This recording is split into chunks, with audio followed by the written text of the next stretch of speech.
Eh bien, bonjour les amis, et aujourd'hui ça fait un mois à peu près, un ou deux jours près, un mois que j'ai acheté une Apple Watch, et donc eh bien, oui, le 26 octobre, j'ai dû acheter ça le 22 septembre, et donc c'est le moment ou jamais pour faire un premier bilan. Alors, au bout d'un mois d'utilisation de cette montre, qu'est-ce que je peux en dire? D'abord que je la trouve agréable à porter. J'ai toujours pas utilisé l'autre bracelet que j'avais acheté. J'ai pris que celui-là, qui s'appelle la boucle milanaise.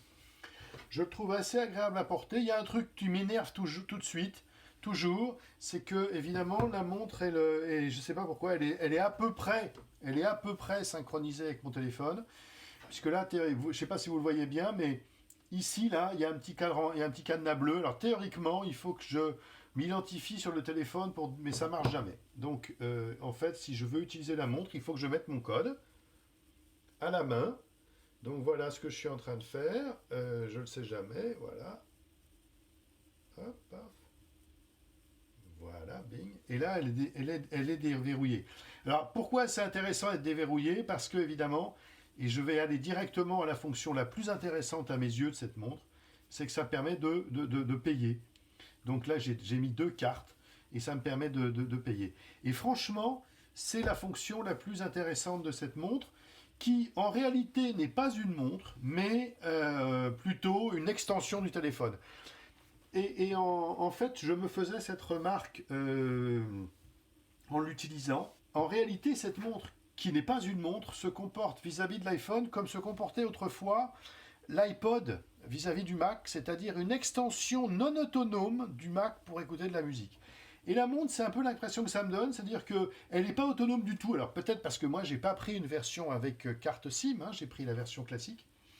Elle n'est pas autonome, c'est-à-dire que, évidemment, je peux payer, mais il faut que le téléphone soit pas trop loin. Évidemment, je peux faire plein de choses, mais elle s'appuie sur le téléphone pour plein de choses. Donc ça, c'est vachement sympa. J'utilise beaucoup cette watch face, que je trouve la plus belle de toutes. Et puis sinon, je m'en suis fait une autre, plein de choses que j'utilise au quotidien. Alors, qu'est-ce que j'utilise justement au quotidien? Le truc le plus pratique que j'utilise, c'est les timers. Je trouve que la fonction timer, elle est à la fois très bien faite, très élégante et très efficace. Donc c'est ça que j'utilise le plus. J'utilise aussi Shazam parce que c'est pratique quand j'entends quelque chose, une musique. Et puis j'utilise beaucoup ici Spotify pour comment dire, télécommander mon Spotify. C'est plus pratique d'avoir la montre au poignet que d'avoir le téléphone dans la main. Et puis assez bizarrement, parce que ça m'a beaucoup surpris, j'utilise aussi pas mal le téléphone. Et franchement, je trouve ça génial parce que on peut parler entre guillemets en s'approchant comme ça de la montre, et c'est bien. Et il y a une autre raison, c'est que quand le téléphone sonne, la montre vibre, et comme moi j'ai mis mon téléphone en vibreur, ben je sens plus ma montre que mon téléphone. Donc c'est très très très pratique. Franchement, j'aime bien. J'aime bien aussi les mémos comme ça. C'est pratique, on a une idée, on appelle le mémo et on peut le taper. Et puis aussi les to-do list, là, les reminders. J'utilise celui d'Apple que je trouve mieux intégré à la montre que celui de Things que j'utilise traditionnellement. Dans les applis, j'en ai pas mis des masses. Franchement, j'ai pas mis. Alors, on a l'impression qu'il y en a beaucoup comme ça. En fait, j'en ai pas mis des masses. Celle que j'utilise le plus, à part il y a la SNCF qui est pas mal fait. J'utilise pas les photos, j'utilise Shazam, bon, Spotify. Et puis, franchement, alors sinon, il y a Things que j'aime bien. Et puis c'est à peu près tout. Le reste, j'utilise pas vraiment. Voilà.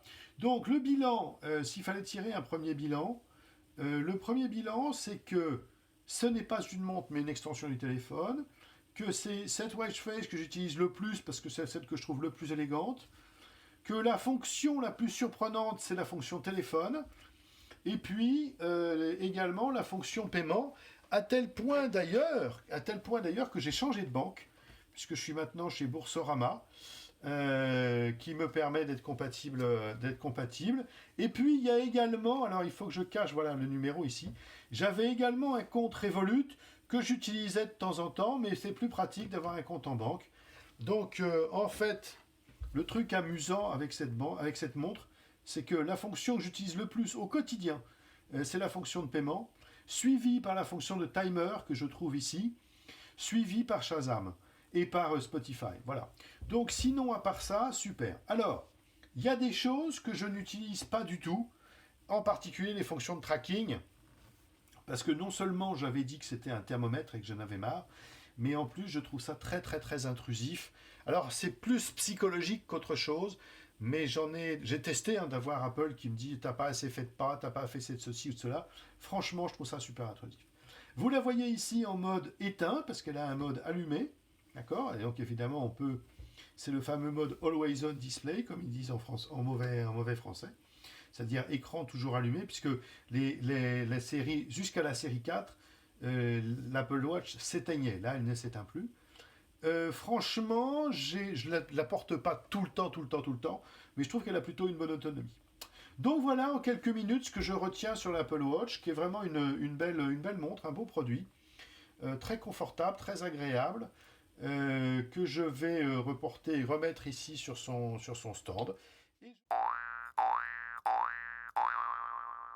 pour recharger la montre, Apple livre ce chargeur sans fil un peu particulier qui est spécifique à la montre, hein, vous voyez, puisqu'en fait il est magnétique, hein, il se colle comme ça entre guillemets à la montre. J'ai acheté ce support, alors en fait ici je l'ai branché, donc quand on met la montre comme ça sur le support, elle se met dans une espèce de mode nuit, assez marrant, vous voyez comme ça là, assez marrant, qui émule une sorte de réveil un peu marrant comme ça, donc on peut l'éteindre, alors ça s'éteint tout seul au bout de quelques minutes, et puis sinon quand on appuie dessus ça sera bleu, voilà. Et donc je trouve un peu abusé, comme tout le monde d'ailleurs, qu'Apple ne fournisse pas ce support en standard, et c'est très pratique. Bien, qu'est-ce qu'il faut tirer donc comme bilan de cet Apple Watch au bout d'un mois? Grosso modo, qu'il n'y a que les imbéciles qui ne changent pas d'avis, parce que j'étais persuadé que ça servait à rien, j'étais persuadé que je la revendrais dans 15 jours, et en fait mon œil, je la trouve vachement sympa, vachement chouette cette Apple Watch, très pratique en fait, très sympathique, je l'ai au poignet, alors il y a quelques aspects qui me paraissent pas forcément exceptionnels. Le fait, par exemple, qu'il faut absolument l'avoir au poignet pour qu'elle reste déverrouillée. Bon, alors on dira que c'est, etc., que c'est possible, que c'est, etc. Enfin, c'est chiant, voilà. C'est dit. Et globalement, donc positif. Donc je la garde, je continue d'utiliser. Il va falloir que je me fasse au fait qu'il faut la recharger assez régulièrement, hein, puisque contrairement à ma montre précédente qui était à pile, et il faut changer les piles tous les 2, 3, 4 ans maximum, 2-3 ans on va dire, là c'est tous les jours, ça change, mais sinon franchement, c'est bien. Donc le bilan, pouce bleu comme on dit. Donc voilà, n'hésitez pas, si vous hésitiez, n'hésitez pas. Je vous dis, c'est pas forcément pour les fonctions de, c'est pas forcément pour les fonctions de suivi. Hein, moi j'ai horreur de ça. En revanche, dans la vie quotidienne, c'est pratique, c'est élégant, c'est sympathique, et ce serait bête de s'en priver. Les amis, je vous remercie et je vous dis à très bientôt.